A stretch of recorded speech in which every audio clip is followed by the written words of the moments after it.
The views and content expressed on the following program are provided solely for informational and entertainment purposes. They do not constitute legal advice. A podcast is not a substitute for retaining a competent, licensed attorney to advise you on your specific legal situation. Break the business, play is work and work is play. Power into creators, have fun along the way. Break the business, doing what it takes. Celebrate success and learn from the mistakes. How's it going, everybody? Welcome to the show. It is time for Break the Business, where we empower indie creators and have some fun along the way. I'm Ryan Kairalla, and it is a pleasure to have you here this week, and it is a pleasure to be back, viewers and listeners. COVID could keep me down, but only temporarily. I am back in your loving embrace again, radio and podcasting land. But oh my goodness, did that dreaded COVID-19 knock me on my little butt. Oh my goodness. I'm going to go ahead and make a controversial stance here. COVID, I'm against it. I'm anti it. I know some people may have a different point of view, but I'm firmly against this particular ailment, and I would say I don't wish it on anyone. So there you go. That's me taking a stand. Joined happily by my co-host this week, Zach Sloan. How's it going, Zach? To play the foil to you as I always do, I am pro-COVID, and I feel like now is a good time for us to hash this out on air. Provid. Provid. No, in all seriousness, as somebody who's had COVID a few times, it sucks, and I'm so sorry you had it. A few? Yeah. Dude, I'm a teacher. Oh, yeah. Yeah. No, like that makes sense. You're a live classroom teacher. You will catch anything and everything multiple times. Yes. It sucks, and I'm so glad you're back. I'm glad I'm back, too. I don't think I've missed a show for sickness before. It's hard to miss a show for sickness when you record the show from your spare bedroom, as I do. But this thing, it was weird. So Like, I didn't get no cough. I know that's like, the iconic thing with COVID, right? Is the cough. No cough, like barely like a runny nose, barely a sore throat. The only real honest to God symptom I had was I was fatigued to the point where I couldn't move or talk. I was completely recliner ridden for about a solid week and like couldn't even like get to my chair to get on a microphone to talk about the music industry and entertainment and empowering indie creators for one measly hour. It's a level of tired that I have never experienced. It was weird. Yeah, when I've had COVID, the first time I had COVID, I remember feeling not quite that bad, but like the fatigue really got me and stuck around a while. So I'm glad to see you're already back on your feet and walking or shuffling, depending on how fatigued you still are. I'd say I'm about, let's say like 90%. That's pretty good. Not fully back into it by any stretch of the imagination, but like I could go today, and I feel like my voice might sound a little tired, and I'm still kind of getting over this, but not as bad as I was last week. Oh my goodness. I have nothing but gratitude to producer Lauren and Gideon King for filling in a very last minute situation, because I thought like I'd be able to tough it out and do the episode. And then that day I reached out to Lauren. I was like, it ain't going to happen. Talk to Gideon, see if he's willing to host. And if anybody knows Gideon King, nothing excites him more than the idea of getting to host the show by himself and have more speaking time. So I did not have to do much in the way of arm twisting to get Gideon King to lead the show for a week. And he did a wonderful job, and producer Lauren did a wonderful job, and our guest Frankie Ray was awesome. So I think the viewers and listeners had themselves a good time while I was gone. But it's good to be back. Yes, it's good to have you back. And in the future, if you ever have to take a random sick day, I think that you need to have Metal Dave on speed dial. Oh, wouldn't that be dazzling? Let's go old school. I gotta check you in with him. Like, I talk to him pretty regularly, of course, for the diehard Break the Business fans. You know about the original Break the Business co-host Metal Dave, who goes all the way back to episode 1. I swear, like, more than any other question I get on the show, people ask me, how is Dave doing? Can I just throw in there, like, Dave is kicking butt in personally, professionally, he's doing wonderfully. All right. Metal Dave, former Break the Business co-host, amazing lawyer, has a great law job, works in Central Florida, has a wonderful wife, a beautiful baby girl, and he's just living the dream.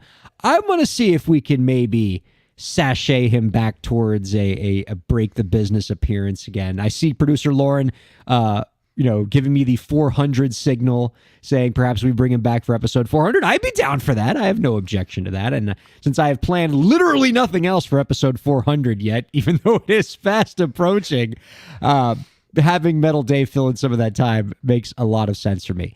We got a great show for y'all this week, viewers and listeners. As if it wasn't awesome enough to have Zach Sloan here, we're also going to be joined later in the show by Sarah Barnett, general manager of Brooklyn Bowl Nashville. We love the Brooklyn Bowl people here, around here. Here's some COVID brain. Let me try that one again. We love the Brooklyn Bowl people around here at Break the Business. We had Lucas Sachs on a few months ago. He was awesome, and I imagine that Sarah Barnett's going to be great too. Lots of great advice about how artists can get into mid-sized venues. And I'm excited to hear even more about the Brooklyn Bowl story, because what a cool venue, Zach. As if, just take all the things that Ryan loves the most in the world. Hey, Ryan, you love live music? Oh, yeah, I do. You love really good food? Yeah, I get down for that. How about bowling? Okay, I'm sold. Let's go check out this venue. That's Brooklyn Bowl. Music, bowling, amazing food, great vibes. They got locations all over the country. Who doesn't love that whole aesthetic of Brooklyn Bowl? Provided the bowling is not going on during the show, I'm down. That was actually my first Brooklyn Bowl question. Like, are gigs like being interrupted by like somebody throwing a strike? No, they are very, very separated. Like, I know when you're thinking of like a music venue in a bowling alley, you're thinking like maybe like a tiny little stage with like 100 people standing around, right 100? next to the video arcade or whatever, right? Yeah. But like that's not Brooklyn. Like Brooklyn Bowl, That's a real, honest to God, kick-ass mid-size music venue. It's a completely separate venue, bowling alley adjacent, but like it's a real venue there. We're not talking about like some little crummy stage that's 6 inches off the ground and is interrupted by people picking up spares. Like Brooklyn Bowl is a cool venue. And it's something that you definitely be excited to play out with your band, Zach. So if we want to use any part of that interview to maybe ingratiate yourself with our guests, maybe get your band a gig there, I'm all for it. I'm 100% down. And you know what? I think Picking Up Spares is the best band name I've never heard. Wow, yeah. That's a good one, man. Write that one down, put it on my list of band name ideas, all for that. Oh, I already see it there. Lauren is Googling pictures of the Brooklyn Bowl venue so you can see how... It's rad. Oh, yeah, it is see? Rad. That venue is not getting interrupted by somebody throwing a strike. That's really, really something. So yeah, excited to talk to Sarah Barnett later in the show all about that. And let me tell you, Zach, as if Sarah Barnett doesn't blow you away enough, the guests that we got coming down the line here at Break the Business, worth writing home about. All right, let me lay some of these out for you, man. Like we've been hitting kind of a great guest hot streak lately. So next week on the show, we got Evan Kid Bogart coming back. Amazing songwriter. He was on the show, I believe, last year, promoting his Halloween project. For those of you who don't know about Evan Kid Bogart's relationship with Break the Business, it's a pretty interesting one, okay? Evan is a songwriter who writes with some of the biggest stars in music, including Beyonce. But when he's not doing that, for some reason, he likes to write kooky, weird Halloween songs and make like a big deal about them every October. And of course, Break the Business, we want to have him on, not to talk about working with Beyonce, but to talk about the Halloween album. And so we're going to have him on next week to talk about his latest Halloween releases, maybe get some of his thoughts on his favorite Halloween candy. So that's coming up. 2 weeks from now, we're going to be joined by Congresswoman Deborah Ross, the author, the sponsor of the Protect Working Musicians Act, the new version of it. So we're going to talk to her all about that new bill designed to empower working musicians, giving them the ability to collectively bargain against platforms like Spotify if this bill gets passed. That's going to be really rad. Then we get into October, and we got Mike Fink, top executive at DistroKid. We're going to talk. We've never had a DistroKid person on before. Finally, we've broken that losing streak, and we're going to talk to him all about DistroKid. And then later in November, Taylor Lorenz coming by the show. Top shelf Washington Post reporter, one of the biggest names in pop culture journalism. She's going to be joining the program to talk about her latest book. So oh my God, we got some great guests coming your way October, November. Stick around for every piece of that. It's going to be an absolute blast. Oh, I'm excited, Zach. That sounds pretty dope, actually. You've had, I gotta say, ever since I'd say the past year, you've had some just ridiculously cool guests on that I've enjoyed listening to and talking to. So I'm glad to see you're keeping the streak alive, Ryan. I'm telling you, I'm in awe of some of the draws that we get lately, and I take none of the credit for that. All right, all the credit goes to the viewers and listeners, right, who have made the show what it is, that make this name a recognizable name in this admittedly niche genre that we have in podcasting and radio, that makes people want to come on this program and talk about these particular topics with us. Right. Couple that with some amazing publicists that we have built relationships with over the years that bring amazing guests our way. But it all comes back to the fans. The fans are the reason why we get to talk to amazing people each week, like Sarah Barnett this week, or like Evan K. Bogart, or Taylor Lorenz, or all these people that we have coming on. I feel #blessed for all these amazing opportunities we have with this show. I'm giddy. I'm absolutely giddy. I got a couple directions I want to take this first segment in before we bring in Sarah Barnett. A few different things I want to talk about with you. But first off, let's do a little bit of entertainment law news. I don't know if this is the right one. Nope. Why did you There it is. You killed innocent Hang people. on. Means to an end. You started a massacre. I caused the revolution. You betrayed the law. There it is. Entertainment law news. I'm still recovering from COVID, people. I'm a little bad with the sound effects buttons. Rap superstar Drake has attracted some copyright controversy recently when members of 80s synth pop group Pet Shop Boys, glad we're bringing those folks back, have accused Drake of stealing lyrics from their 1984 hit song West End Girls in Drake's new song All of the Parties. So I don't know if you've heard about this story, Zach, but here's what we got, all right? Drake just dropped a new album, and the current big hit on that album is a song called All the Parties that contains the following lyrics. It's Six, Our Town, A Dead End World, East End Boys, and West End Girls.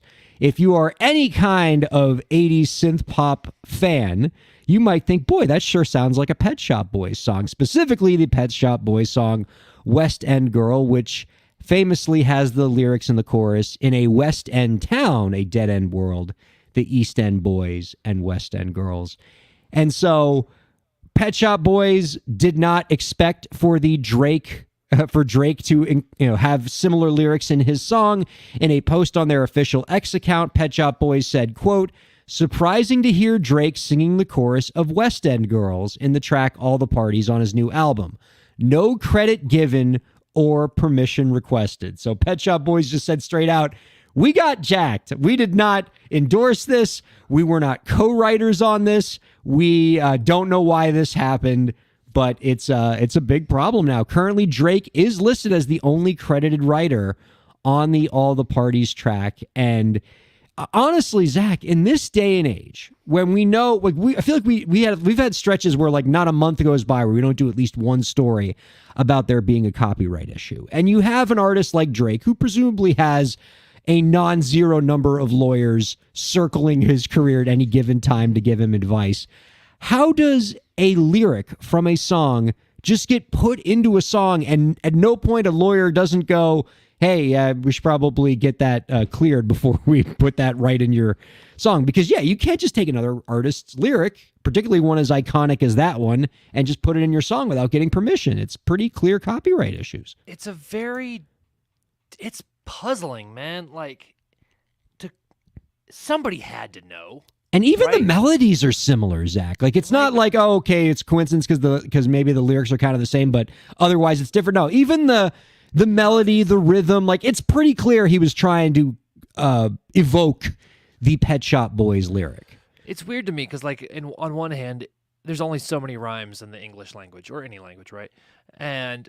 But then at the same time, when you start cribbing entire phrases, Yeah. it's like, okay, something's up here. I just cannot fathom how Drake's label and people let this happen. I also can't fathom that he's the only writer on a song, by the way. Have you seen hip hop credits lately?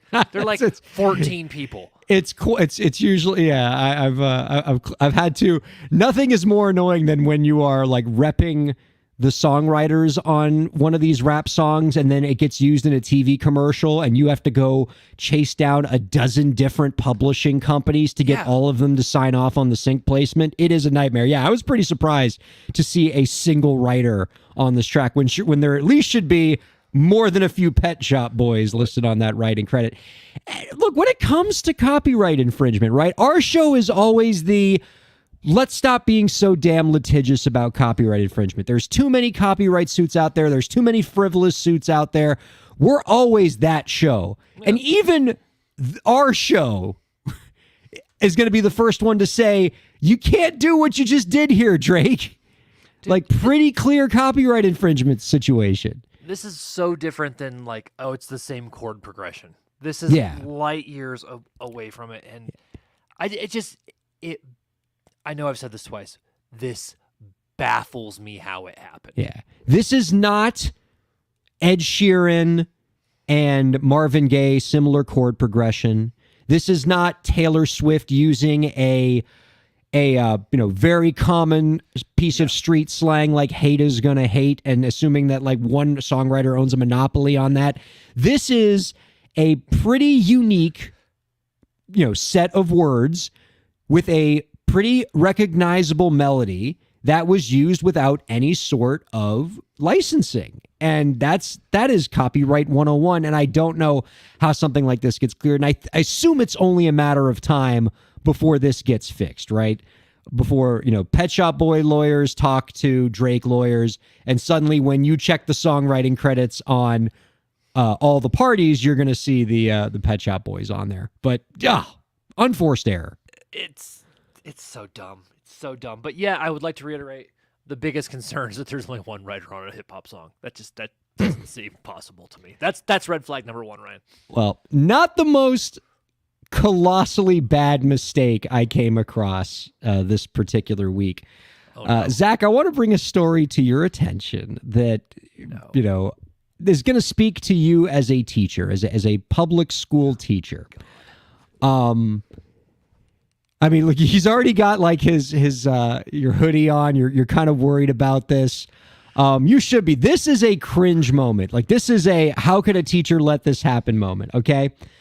This actually came out of a nearby charter school in Miami Springs, so not too far from where we do Break the Business here in Kendall, which is a few neighborhood. Miami Springs just a little bit north of where we are. And they had a situation. It was a fourth grade teacher. I don't know if Miami New Times is reporting this story. Fourth grade teacher had a little bit of free time in her class, and like many teachers do in that situation, decided to play a movie. Now, you should know that I'm an education lawyer, and as a best practice, I tend to tell teachers not to play movies in class unless there is a clear educational reason to do so. Because sometimes bad things can happen. And so in this case, the teacher thought it a good idea to play a Winnie the Pooh movie. No. You already know where this is going, yes. To play a Winnie the Pooh movie for her students. And rather than, any of the Winnie the Pooh movies that you and I grew up with, the Disney classics or whatever, she decided instead to go with the 2022 slasher horror film Winnie the Pooh, Blood and Honey. How much did she play before she realized it? She got about 30 minutes into Are the movie before kidding me? She realized this is not the 100-acre wood that I recognize. I don't know. Oh God, yep, there it is. Producer Lauren found the horrific images from this movie. Yes, this teacher is in hot water because she played this movie to her fourth grade class. If you're not familiar, okay. In 2022, the Winnie the Pooh character, please take that off the screen. That is freaking me out, Lord. The Winnie the Pooh fictional character entered the public domain, which allows anybody to do whatever they want with this character, right? You can make completely new stories with Winnie the Pooh. And one filmmaker got the idea of creating a live action slasher horror flick where Winnie the Pooh and Piglet go on a murderous rampage where they're like killing young girls or whatever. It is a disgusting, just truly horrific movie that if you were playing it for, say, a group of 9-year-olds expecting the Disney Winnie the Pooh, would be downright traumatizing. And so that's what happened here. This teacher played Winnie the Pooh, Blood and Honey. And I can just imagine, like, as a teacher, I believe you're also an elementary school teacher, right? Not just Middle school, like, but I middle taught school. elementary. Okay, so like, I mean, you can imagine what would happen in a classroom if you were teaching that age group and you let a movie like this slip through the cracks. Ryan, I cannot okay, you would talk about I don't understand the Drake situation. I don't understand this. As soon as it's not a cartoon, how do you not turn it off? Like, how as soon as it comes out, like, I haven't seen it, but I've seen slasher movies, and I know it always starts off scantily clad woman eventually gets murdered. The second it's not a cartoon and a woman in a bikini pops out, how do you not go, wrong DVD, and just turn, dude. Yeah. Like you, I have not seen this movie either, but you're right. Every slasher film, right? Usually the first slashing in every slasher film worth its salt is going to happen within the first 5 minutes, yes. right? They don't drag that out. So you'll know pretty quickly what kind of movie you're watching. So if this went on for 20 or 30 minutes, like, I need to know the teacher's thought process where she saw the first time that like Piglet murdered somebody and the teacher just went, let's see where this goes. Let's see. I bet there's a lesson in here somewhere. This could still turn around. Like, I mean, Christopher Robin hasn't even shown up yet. like I can understand, because every now and then you hear about a teacher who gets in trouble because like it was down in Florida, right? Somebody's showing a principal showing like the Michelangelo and people freak out, and I'm like, I could see somebody thinking that art wouldn't be controversial, but here we are. I don't fathom at all how somebody's like, let's play a slasher movie, dog. Let's just see where this goes. Like, I don't believe for 1 second that she, like, here's the thing. She knew. There's no way a teacher gets that far into it Winnie the Pooh movie and doesn't know. I mean, the title is Blood and Honey. Yes. This is somebody who's like, my guess, again, allegedly, I don't know, don't sue me. My guess is that this is somebody who's trying to see how far they could push it, and they got busted. And good. And you know what? Fire them. I hate being compared to people like this. All right? They should be out of education for doing stupid stuff like that. And by the way, like as I was saying a little bit earlier, right, when I'm advising schools on this very topic, to bring it back to what I was saying before, as a piece of advice, I will tell school principals, don't let your teachers play movies in class unless there's a clear pedagogical component. So if you want to play, a movie like even a movie like Twister, because you want to teach your kids about tornadoes, if you can connect it to the, or maybe you're teaching your kids about Jackie Robinson and you want to play the movie 42. That's probably a better example. I like Twister, but all right. That's a clear pedagogical connection. And even I tell teachers, like, don't let your teachers play the whole movie, right? If you want to show them clips and then you stop the clip and then you have a class discussion to kind of make it more educational, right? That's what I recommend. What I will always advise against is schools playing movies just for the sake of playing movies. Teachers hungover, end of the year, AP tests are over. Let's just put on a movie just to run out the clock on the year. First of all, you could make a legal argument that if you look at the way the copyright law is written, if you're playing a movie in class and there's no teaching or instruction involved, you could argue that might be a violation of copyright law. But secondly, doing like if you give kind of teachers free range to play any kind of movie they want without having to tie it to something in the material, you end up with a Blood and Honey scenario. Dude, like, and here's the other thing. Let's get out of the legal arena for a minute. Educationally speaking, what's the point of just showing a Winnie the Pooh movie? Like, really? Like, I don't just show movies to my students for the sake of it. I have things that they're supposed to learn. Come on, people, step it up. Yeah. Oh my God, this makes me see. Ryan, I wasn't going to bring it up, but I have to now. I saw The Darkness in concert last night, and they illuminate. They cast a halo over everything that you just smashed with this teacher story. Thanks, Ryan. That must have been a good show. I quit the podcast. No, you can't leave, Zach, because I need you for something before we go to break here. All right. So I had an idea that came to me for the AI Overlord tip of the week this week, and I need your help with it. Lauren, can you give us the imaging for that?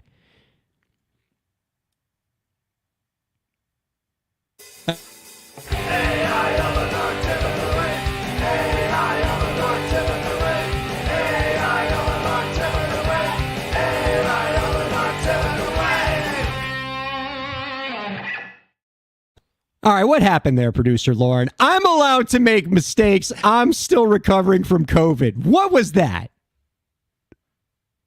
Oh, where was she? Wow, maybe Lauren! I need to retest. Wah, wah, wah, wah.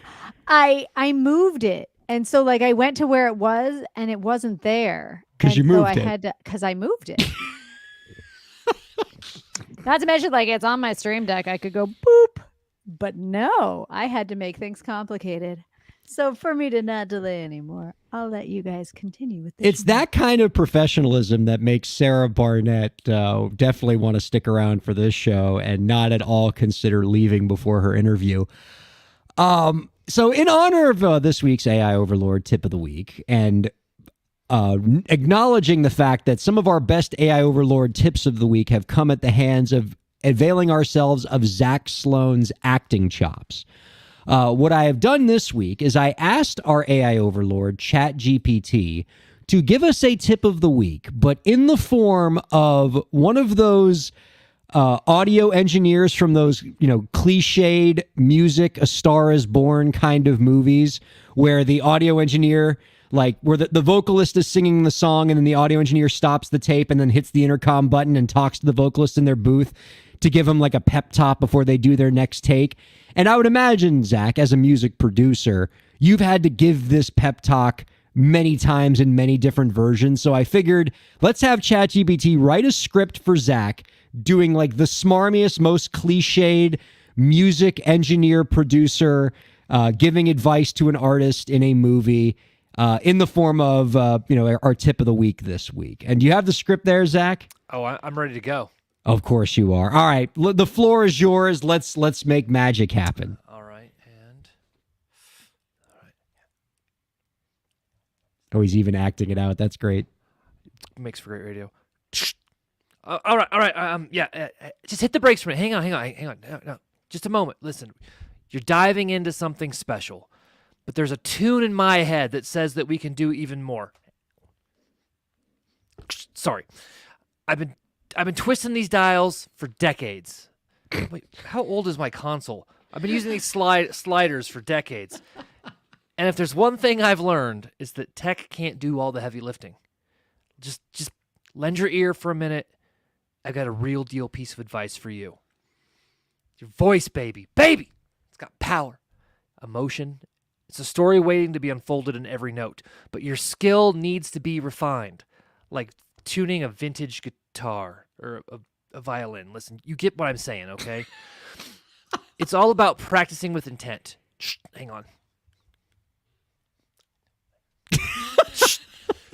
It's a Every great day- joke just for the live streaming audience. You should be hitting those scales, exploring new melodies, and dissecting every note until it's second nature. All those pop stars out there, they ain't just waltzing into the studio unprepared. I mean, some of them are, and we do a lot of auto-tune, but you ain't one of them, baby. They're drilling again and again until their voice follows their emotion, not the other way around. And here's the kicker.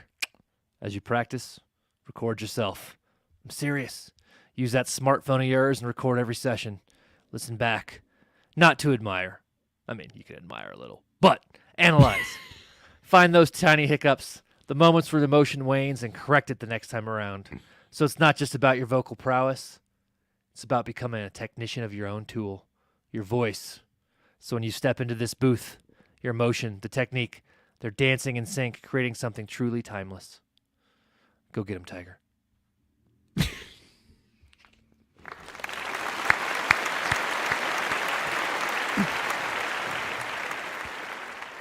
Another command performance, Zach Sloan. I hate nothing more than being a singer in the booth when they're giving you little speeches. It's like, can I just freaking record? I know the note was bad. I'm just going to do better. Can we just hit record again, please?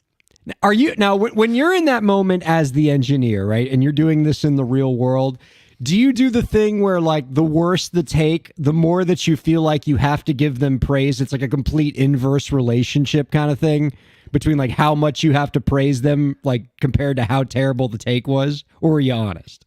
I'm never like, hey, that was really bad. Actually, that's not true. I've done that before because I knew the artist really well. But usually if they screw up, they know they've screwed up. And if you sit there and just like prattle on, it just irritates them. What I just say is I'll just be like, hey, let's do that one more time. And they'll usually go, yeah.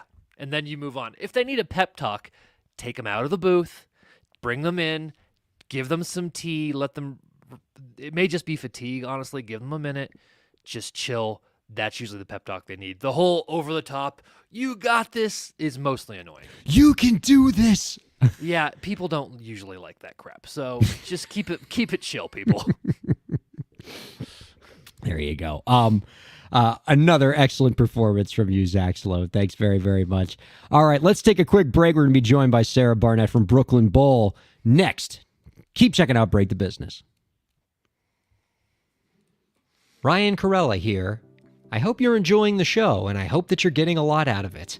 I do what I do because I care about creators like you. A lot. I've dedicated my career to helping creative professionals, entrepreneurs, and organizations move forward. I do it by hosting this program, and I'm also proud to do it in my legal practice. If you're a creative professional looking for solutions-oriented legal services to help you further your goals, I'd love to help. My firm RKPA does contracts, commercial law, copyright, trademark, and more. Visit rkpalaw.com to learn more. That's rkpalaw.com. Ryan A. Kairalla, PA, Miami, Florida.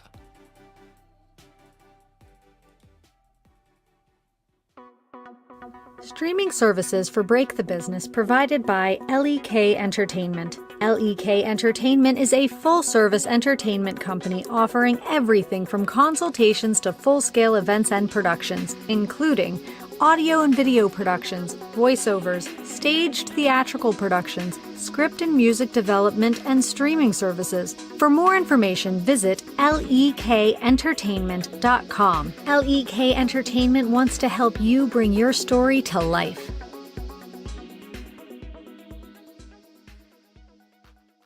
Thanks for supporting Break the Business. If you have a question or topic that you want us to discuss, email us at breakthebusiness@gmail.com. You can follow the host, that's me, on Twitter at Ryan Kair, and you can follow the show at the BTB Podcast. Be sure to subscribe to the show on Twitch, YouTube, and Facebook, and on all major podcast platforms. And now, let's get back to the show. Welcome back to Break the Business, everybody. Ryan Kairalla here, joined by Master Thespian, producer, and all-around terrific human being, Zach Sloan. We got ourselves a great continuation here to this program. Let's get right into it. Excited to bring out our guest this week. She is the general manager of Brooklyn Bowl Nashville, a bowling and music venue that since its 2021 opening has hosted artists such as Elvis Costello, Leon Bridges, and Lainey Wilson. Our guest venue was named the Best New Concert Venue at the 2022 Pollstar Awards, and you can find out more about our guest's work by visiting brooklynbowl.com/Nashville. We are happy to welcome Sarah Barnett on to Break the Business. Hi, Sarah. Hi, Ryan. Thanks for having me. I'm excited to be here. Excited to talk about my three favorite things in the world: music, bowling, and food. And Brooklyn Bowl has all of them. I don't know how the geniuses behind Brooklyn Bowl conceived of the idea of let's take bowling awesome, live music awesome, and put them under the same roof, because who isn't going to love this? But I mean, I know you've worked in live music for a bunch of different venues for a long time. This has to be like the coolest place you've worked. Oh, it's super cool. It's unlike anything else, and I can't take credit for the concept at all because, you know, I was lucky to start with them in 2019, but it's so different. And yeah, there's other spaces where you can go bowling and you can eat at a restaurant or you can see a show, but they're usually separated, right, by rooms. But this is all one room. So it's just like a whole experience where you can just see it all at the same time and experience it all at the same time. So yeah, it's crazy. I love it. It's great. And Brooklyn Bowl has certainly made a home for itself in Nashville and established itself as one of the really cool venues in a city that obviously has many cool venues. But I think we can all agree that the beginnings of the venue in Nashville were, shall we say, less than ideal. You were originally scheduled to open the venue in 2020, and your venue suffered the same fate as I did last week, when you both were affected by COVID. You had to delay your opening. The pandemic hit. What a bad way to start in your new Nashville home. What was that experience like? How did you all adapt to the fact that you were a live music venue that couldn't do live music in a venue? Well, it was definitely nerve-wracking because we're getting ready to open, and that in itself is so stressful, right? To get ready for this brand new opening and new staff and training staff. And our opening night was going to be March 14th of 2020. Oh, like it was 2020. Yeah, come on. It was the day that everything shut down. So we're really like the Thursday before we were going to have a grand opening party, and we were hearing this news about this new virus going around. And there was still a little bit of construction still happening in the building too. And we were still working out details there. But so I called the team into a room and we were like, okay, should we open tomorrow to 3,000 people that we invited to this 1,200 cap venue with this new virus happening, or should we just delay the opening? And so we decided to delay it, and that was the right choice because we didn't open officially again until July 2021. In the meantime, we were able to pivot, and we did live streams. So that's when we had Illiterate Light. We did a bunch of now I can't think. Jason Isbell just did these live streams that end up working out really well. And the sound was great, and the video was great, and so I got really lucky to be able to stay and do that. So what were the live streams like? Did you use the existing venue? Mm-hmm. Take us to the adaptations you had to make to Brooklyn Bowl to get these live streams up and running Well, during the at that pandemic? time, it was me I'm sure. and my box office manager and our talent buyer. We were the only ones on the staff at that time.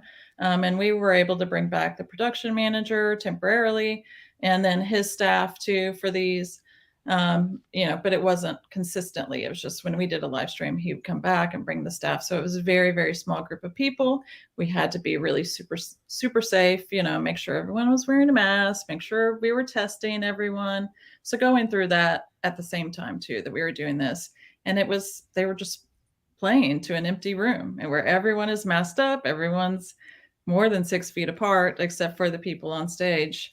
But it was still magical too, to be able to experience that, especially in those really, really uncertain and stressful times.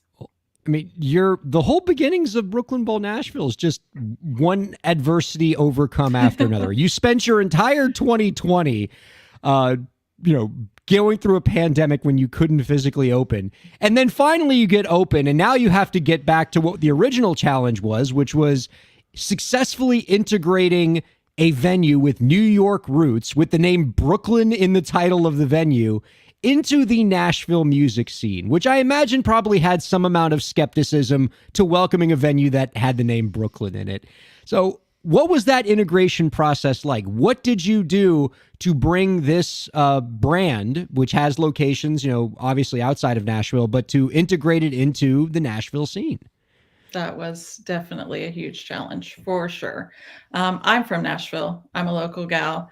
I grew up in small town Tennessee. I've lived here for 25 years. A lot of our team, the leadership team, are locals as well, or from Georgia.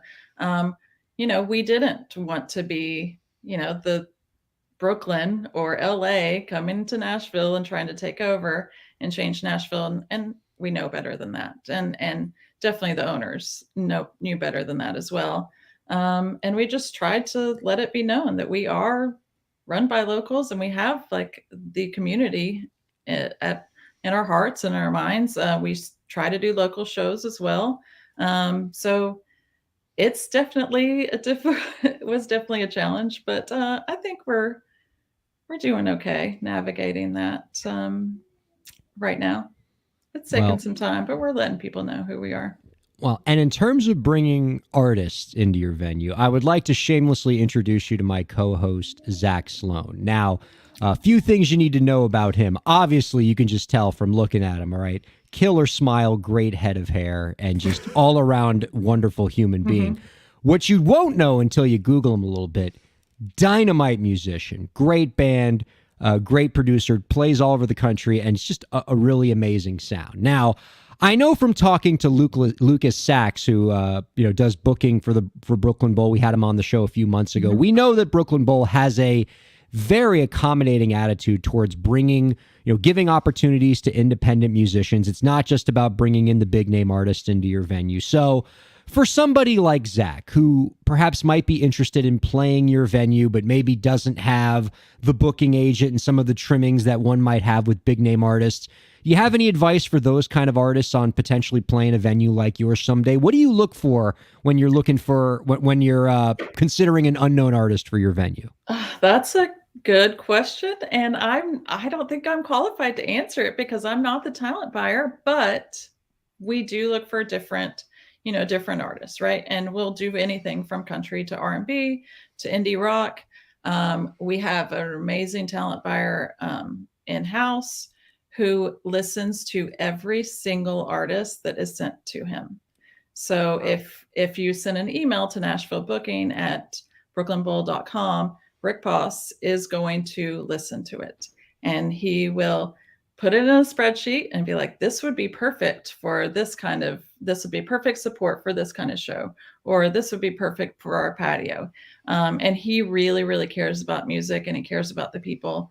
And so I think that is what, we care. And so we want to look for people that also care. Well, our apologies in advance for you giving out that email address and what that's about to do to your coworker's spreadsheet. But we appreciate that, and we'll I hope a lot of artists will take advantage of that, and and who wouldn't want to play at a venue where there's bowling and good food?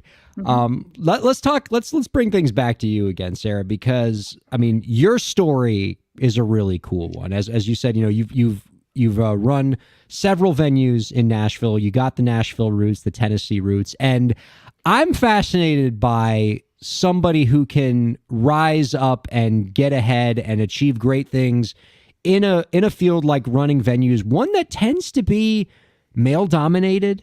That, in a lot of cities, I've seen it as kind of an old boys club. It's the same kind of dudes that have been bouncing around the different venues over the years, and it's hard for new folks to break in. It's particularly challenging in a lot of cities for women to break in. And so I'm curious to get your perspective on what it's like as a woman in your industry, moving up the ladder and getting these really cool opportunities. Thank you. My background is hospitality. So I grew up working in bars and restaurants and just being naturally skilled at that, and learning how all of the pieces fit together and to work together as a whole. And I can see the big picture and run those things. And I suppose I'm just a natural leader. And that's just something I learned as I was coming up in those bars and restaurants. But no one would ever say that I'm not tough or too weak. And unfortunately, like, that is something that you have to be a leader, and to manage so many people, and to be a woman. And it's unfortunate, but that is just the way it is. But I love it. I love it. I love managing people. I love just making all of it make sense, the chaos. So there's no clear answer to that. There's a lot of different things that you can do to move up. And I've just worked really hard and care so much about what I do, no matter what it is. And admittedly, it is an unfair question to ask somebody about their perspective as either being a woman or a minority or anything else in a particular field, because it's not like you have a basis of comparison. It's not like it's like, well, I've been a woman, running a venue for 10 years, but I've also been a white dude running a venue for 10 years, so I can tell you what both is like. No, you have what your own perspective is, and it's hard to kind of have something to compare it to. But the stories about having to be tough, working twice as hard as others have to, is inspiring. And now I have to ask the career day question. And one you've probably gotten way too many times, so apologies in advance. But for those who are looking at what you have, and maybe they're in college, maybe they're early in their career in either hospitality or music, and would like to get where you're at, do you have any advice for them? Yes. Just stay with it, and don't ever think that you're too good for your position. I think a lot of people try to skip to the top too fast. And it's really even if you're starting out new somewhere, start at the bottom, work hard doing that, and people will see it and they'll recognize that hard work. And that is ultimately what happened to me. I was lucky enough to work with someone who saw and recognized how hard I worked, and that I could manage a large venue, or, a small venue, but a larger business. And that's it. That's how it was like, eventually you work hard, you do the right thing, it will pay off. Now, I also know that you are a fan of stand-up comedy. And I consider myself something of like a stand-up comedy snob, and there are certain comics that like I love listening to, and I love going to comedy venues. So I'm glad to have a kindred spirit in this regard. Who are some of your favorite comedians going right now? Well, right now I'm, no offense, but I'm kind of obsessed with the Freedom podcast. I listen to that a lot, and it is Paul F. Tompkins and Scott Ackerman and Lauren Lapkus. So they are definitely at the top of my list Chef's right now. kiss. Paul F. Tompkins for sure. Yeah. I love Tig Notaro. I've seen her live. I've seen Mike Birbiglia. I really like Nate Bargatze. Oh. And I think like especially Mike Birbiglia, he puts so much effort into his shows, and it just really like his callbacks and how he loops it all in at the very, very end. And he puts so much thought into every joke that he's writing. And the genre bending that Birbiglia does is so cool, right? Like he's done the traditional stand-up comedy, and he'll the tight 10, 90-minute show, that kind of thing. But then he goes, and then he does like Sleepwalk with Me. He does like what could be more adequately described as a one-person show as opposed to traditional stand-up comedy. Or he'll do, movies that like have a stand-up comedy bent to them. And so he does things with Ira Glass, right? And so he's looking for ways to kind of push the medium and drive it forward and do things that other people aren't doing. And, I think he's so awesome. Yes, I agree. He's great. And Zach, I mean, and I don't know if you're also a Birbiglia fan, but like he still has like the most, one of the most legendary jokes I've ever heard, where he says, I asked my girlfriend like what her biggest fear was, and she said that you're going to leave me and I'm going to be alone forever. I said, she asked me what my biggest fear was, and I said bears. just absolute genius. Well, and yes, Paul F. Tompkins, obviously, and another great one too, because obviously, he's a amazing stand-up comic, but also gives you like incredible actor, voiceover artist, and does a lot, podcasting, on a bunch of different podcasts. Yeah, it seems like a genuinely like good guy too. Yes, and I really like that. Like very wholesome. Oh, delightful. And he dresses so nice. You got to appreciate that. You can find out more about our guest's work by visiting brooklynbowl.com/Nashville. And as if you didn't have enough cool venues to check out in Nashville, if you're ever there, you got one more, because this one's got bowling. So that's all you need to know. Sarah, this has been awesome. Really enjoyed our chat here. Before we let you go, do you have any last tips for the indie creators out there to help them move their careers forward? Don't give up. I mean, especially like right now, everyone is listening.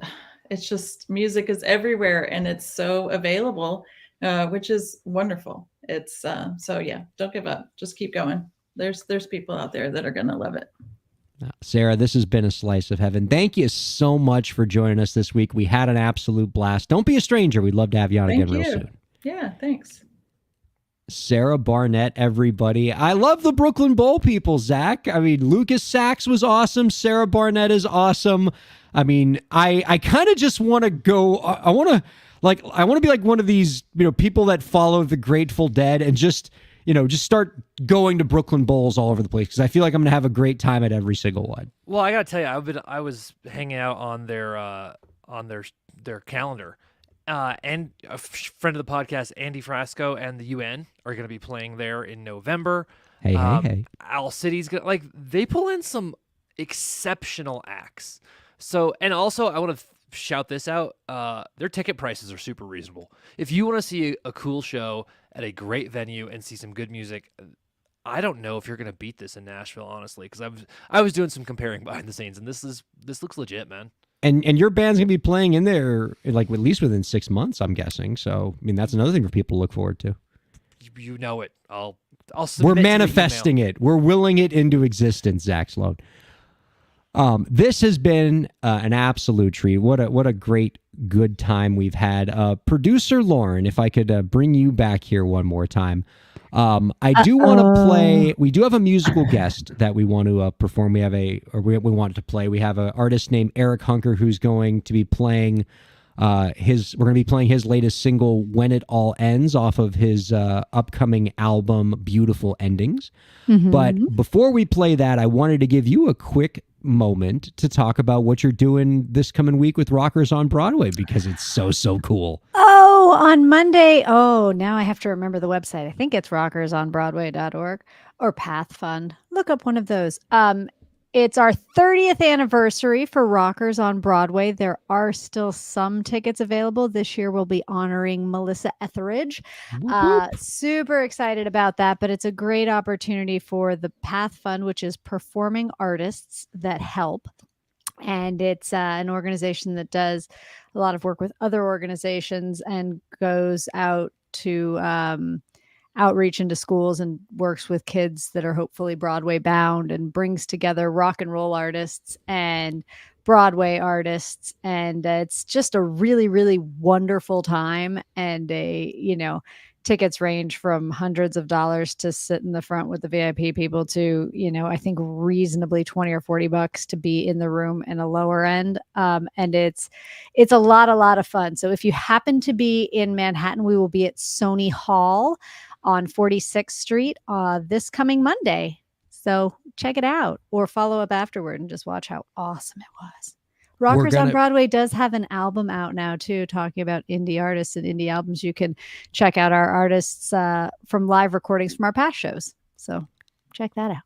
Our thanks to Sarah Barnett, our co-host Zach Sloan, and producer Lauren for bringing us a great show this week. We're going to be closing with a track from Tulsa-based artist Eric Hunker off his upcoming album, Beautiful Endings. This is When It All Ends, here on Break the Business. Thank you all for checking out the show this week. We'll see you next week.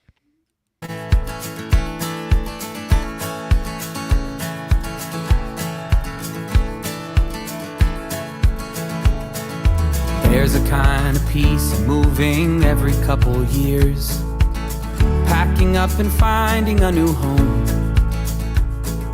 There's a beauty in the anonymity it brings. When my feet get to itching, I just run.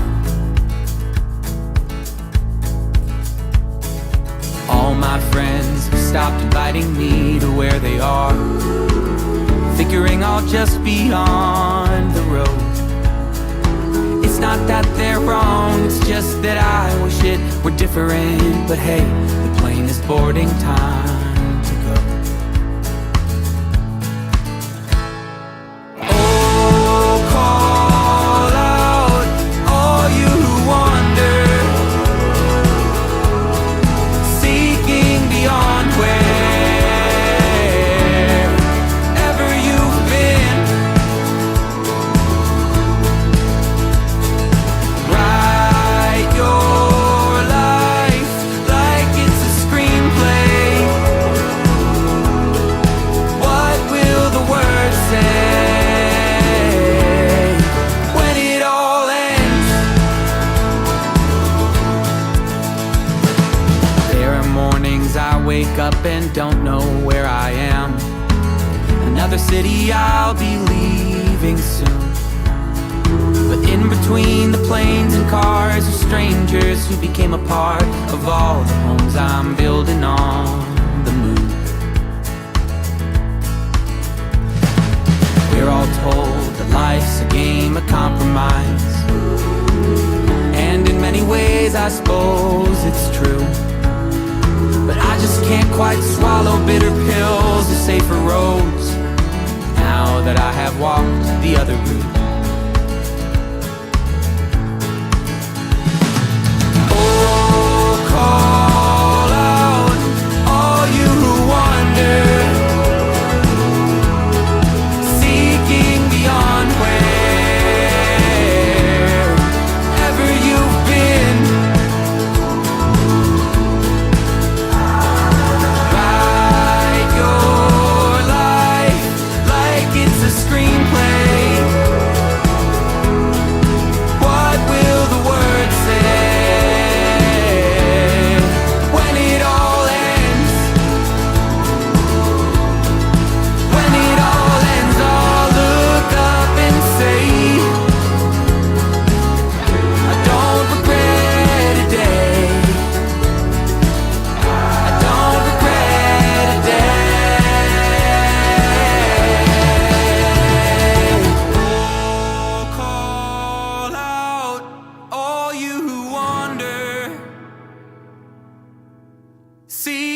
beyond where